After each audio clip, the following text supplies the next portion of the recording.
Hello students, आज हम अलंकार के विषय में पढ़ेंगे। इससे पहले जैसे आपने शब्दालंकार के विषय में पढ़ा था, तो आज हम अर्थालंकार के विषय में पढ़ेंगे। अर्थालंकार यानी काव्य में जहाँ पर अर्थ के कारण, भाव के कारण चमत्कार उत्पन्न हो, वहाँ पर अर्थालंकार होते हैं। अर्थालंकार में सबसे पहले उपमा, रूपक, उत्प्रेक्षा, मानवीकरण और अतिशयोक्ति अलंकार आते हैं। तो हम सबसे पहले उपमा अलंकार को देखेंगे। तो उपमा अलंकार में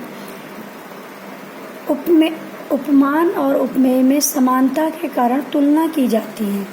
उपमा का मतलब होता है समानता, किसी की तुलना करना, उसकी उपमा देना। जैसे चांद सा सुंदर मुख, यहाँ चांद उपमान है, मुख उपमेय है, क्योंकि हमने मुख को चांद की संज्ञा दी थी।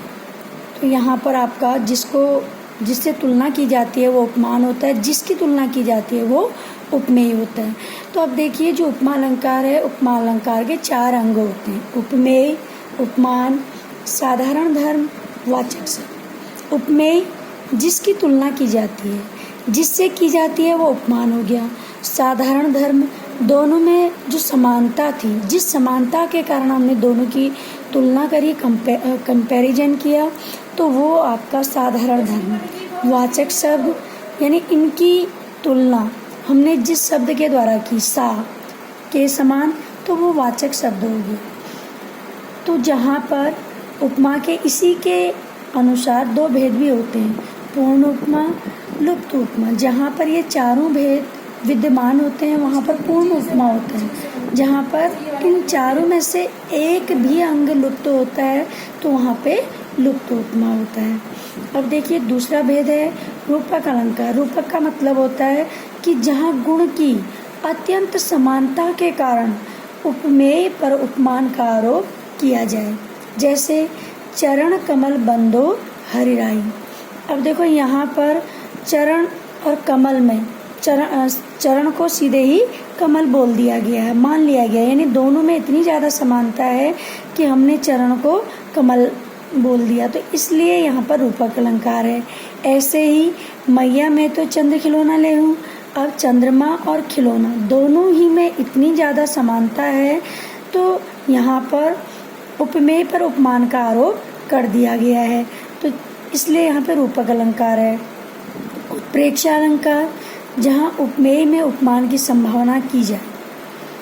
और इसके जो वाचक शब्द होते हैं, मानो, मनो, मनु, मनहु, जानो, जनु आदि। जैसे पाहुन जो आए हों गांव के शहर के, मेघ आए बड़े बंठन के सवर के। अब यहाँ पर ज्यों शब्द का प्रयोग हुआ है और जो उपमेय है उसमें उपमान की संभावना जताई गई है। यानी मेहमान जो शहर से आए हैं, उन्हें मेघों को मेहमानों की संभावना जताई गई। कह रहे हैं कि जिस प्रकार से शहर से मेहमान आते हैं, उसी प्रकार से जो मेघ हैं वो भी गांव की ओर को शहर से बंठन कर आए हैं, यानी संभावना जताई गई है, तो उत्प्रेक्षा अलंकार है। मानवीयकरण अलंकार, जहाँ जड़ प्रकृति या वस्तु पर मानवीय भावनाओं या क्रियाओं का आरोप हो, वहाँ पर मानवीकरण अलंकार होता है। जैसे मेघ आए बड़े बंठन के सवर की। अब यहाँ पर जो मेघ हैं, इन्हें इंसानों की क्रियाओं के समान बता दिया गया है, इंसानों की क्रियाओं पर आरोपित कर दिया गया है। मेघ यानी बादल तो बंठन के नहीं आ सकते, इंसान आ सकते हैं, तो यहाँ पर हमने इंसानों की यानी मानवीय क्रियाओं का आरोप मेघ पर किया है, तो इसलिए यहाँ पर मानवीकरण अलंकार है। लास्ट है अतिशयोक्ति अलंकार। अतिशयोक्ति का मतलब होता है कि कोई भी उक्ति को बढ़ा चढ़ाकर कहना। जैसे हनुमान की पूंछ में लगन न पाई आग, लंका शीघ्र जल गई, गए निशाचर भाग। अब यहाँ पर जो लंका के जलने की जो बात है, इतनी ज़्यादा बढ़ा चढ़ाकर बोली गई है कि जिसकी कल्पना भी नहीं की जा सकती, तो इसलिए यहाँ पर अतिशयोक्ति अलंकार। धन्यवाद।